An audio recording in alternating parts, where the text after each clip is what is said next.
compleja que soporta el peso de la cabeza y permite una gran movilidad, lo que la hace susceptible a lesiones y desgaste. Una mala postura es de las causas más frecuentes. Pasar muchas horas encorvado frente a una computadora, mirando el teléfono, lo que se conoce como cuello tecnológico, o adoptando posturas inadecuadas al leer, ver televisión o dormir, puede sobrecargar y tensar los músculos afectando la parte superior de la espalda.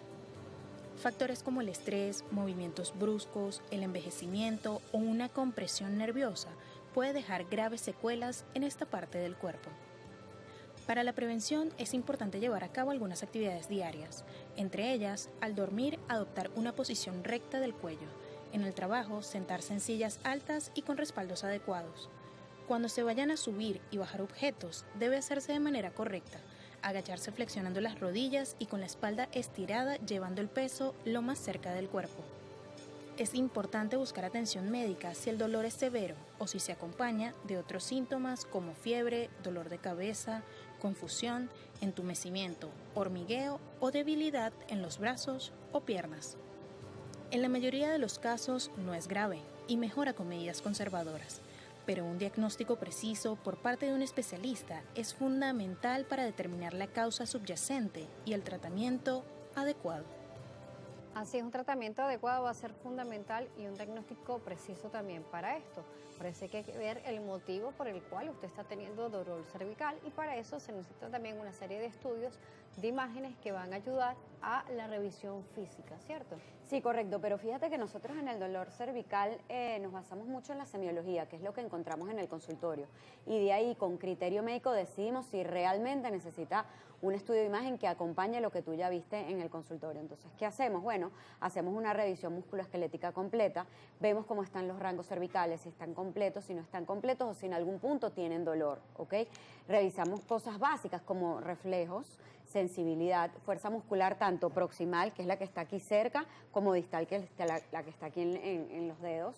Revisamos cómo está la musculatura de la espalda, dorsal, que es la inmediatamente inferior. Revisamos cómo está la musculatura del cuello. A veces la contracción es como más de los músculos que están aquí que los que están aquí atrás, pero se irradia, ¿ok? Y bueno, también revisamos pues cómo está la persona desde el punto de vista cognitivo, ¿sí? Porque es como se hace un overall de cómo está el paciente desde que entra al consultorio. Nosotros lo vamos viendo desde que entra y abre la puerta e ingresa, cómo camina, cómo interactúa, si responde, si sigue instrucciones, cómo están los rasgos de su cara y qué síntomas asociados tiene, ¿ok? Si se le acompaña, por ejemplo, vértigo, si se le acompaña, por ejemplo, un pitico en el oído que se llama tinnitus, si se le acompaña dolor al tragar, todo eso hay que considerarlo, ¿ok? Y digamos que sí es un examen bastante completo, bastante integral, que luego si tiene algunos síntomas que nosotros llamamos red flags, que son banderas rojas, entonces pedimos una resonancia para ver qué está pasando ahí en las raíces nerviosas, en la médula y en las vértebras, específicamente ver cómo están configuradas, si tienen algún tema de, por ejemplo, alguna degeneración, si tiene una deshidratación de disco intervertebral, y se corrobora eso con la clínica. Yo he tenido casos en donde la clínica tiene muchos síntomas, está muy afectado, muy limitado, y cuando hacemos la resonancia no sale nada específico en resonancia. Y he tenido casos al revés, una resonancia que tú la ves primero y dices, esta persona no entiendo cómo está activa en su vida diaria, y cuando le preguntas no tiene síntomas. Entonces la idea es unir las dos cosas, o sea, hacer verdaderamente ciencia tanto en el paciente como en la imagen. Por supuesto, y además los hábitos que van a tener, que lo veníamos hablando desde el principio, sí. Hablaban en la introducción de este segmento también sobre el descanso y el uso también de las almohadas. A veces utilizamos un montón de almohadas en la cama o queremos utilizar estructuras que de repente no sabemos ni siquiera si son anatómicas para nosotros. Entonces esto también puede influenciar. Sí, correcto. En ese caso lo más importante es que la cervical esté alineada con el resto de la columna, porque en el momento que está muy por arriba, muy por debajo, se van a tensar esos músculos y va a generar dolor. El tema de dormir es todo un estudio porque resulta que tú te puedes poner en una posición específica para dormir, que es la más digamos, fisiológicamente saludable, para ponerle una palabra, pero en ¿cuántos minutos pasas tú en esa posición? Porque nosotros no dormimos como una momia, nosotros nos movemos, ¿verdad? Entonces, bueno, digamos que comenzamos con la postura que es lo más saludable y bueno, durante la noche veremos qué pasa. Importante también, tocaste un tema de rectificación cervical. Sí. Hay que hacer una pesquisa de cómo está la alineación de la cervical, sobre todo en personas que han estado en accidentes automovilísticos con un impacto por detrás, lo que genera un latigazo o una caída, que hace que esa cervical esté rectificada, y eso produce dolor cervical crónico y el paciente no sabe de dónde viene. Entonces tú en el interrogatorio, por eso es que también es tan importante interactuar con el paciente y preguntarle si tuvo un choque o tuvo una caída importante en su vida, digamos, en sus años pasados, que hizo que él entonces presente estos síntomas y no tenga claro el origen. Entonces ahí, al tener este tipo de pacientes, por ejemplo, una de las preguntas que nos había llegado cuando anunciamos este programa es si se puede recuperar la curvatura de esta cervical o si queda totalmente rectificada. Sí, sí se recupera, pero hay que estar constantemente encima de ella. Yo mis pacientes que tienen rectificación cervical los veo cada 6 meses para verlos fuera de crisis.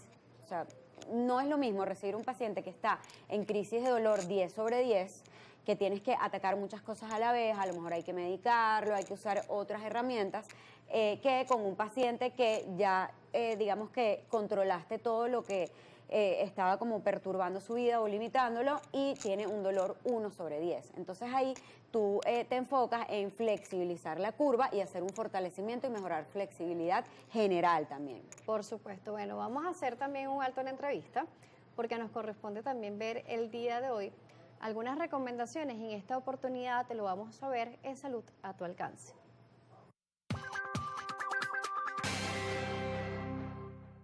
Hola, buenas tardes. Mi nombre es la doctora Marisabel Ruiz y soy especialista en medicina regenerativa. La medicina regenerativa surge de la necesidad que yo siempre le explico a los pacientes, que cuando nosotros nos formamos como médicos siempre vamos directo a una enfermedad, a tratar un síntoma o a tratar algún tipo de problema en nuestro cuerpo y no nos enseñan a prevenirla. Los fármacos o los medicamentos generan inflamación y normalmente cuando los indicamos ya es un poco tarde para disponer o utilizar nuestro poder regenerativo que se encuentra en nuestro cuerpo. Entonces la medicina regenerativa trata de enfocar desde un punto de vista holístico o global a todos los pacientes, incluso antes de que se nos presenten las enfermedades. Podemos ayudarnos con la cámara hiperbárica, la medicina ortomolecular o comúnmente llamado sueroterapia y las terapias con ozono grado médico. Todas tienen un punto de vista o un objetivo distinto en nuestro cuerpo, pero lo que se busca es estimular básicamente nuestras células madre, que son básicamente nuestros caballitos de batalla a la hora de regenerar todos los tejidos y prevenir enfermedades degenerativas. El ozono genera un efecto sistémico antiinflamatorio y también va a hiperoxigenar los tejidos. Podemos colocarlo como terapia sistémica, ya sea por autohemoterapia mayor o menor, o por terapia local, ya sea directamente en la lesión musculoesquelética que presente el paciente.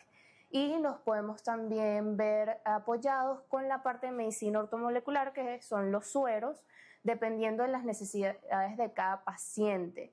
Porque muchas veces, la mayoría de las veces, a nosotros no nos enseñan a comer y realmente tenemos déficits nutricionales que prolongados en el tiempo, pues nos hace propensos a sufrir estas enfermedades degenerativas como puede ser la osteoartrosis, la enfermedad de Alzheimer o incluso la enfermedad de Parkinson. Entonces, todas estas terapias están básicamente con el objetivo de prevenir esas enfermedades y nosotros llegar a una vejez sin necesidad de tomar 50 pastillas y que podamos tener una adultez digna. ¿Okay?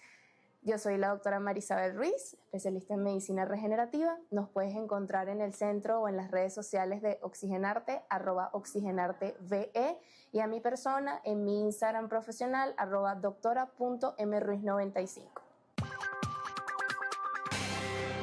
Y de esta forma nos corresponde realizar una pausa aquí en Noticias Globovisión Salud, pero a regreso nos acompaña la doctora Eti Ociel, quien es la especialista encargada el día de hoy de explicarnos sobre el dolor cervical y vamos a ver esas alternativas, terapias, tratamientos, si hay equipos que nos ayuden a recuperar mucho más rápido, eso lo vamos a conocer a regreso. Así que no se parte de la programación en nuestras cuentas @salud_sb y @DanielaJSalas. Volvemos.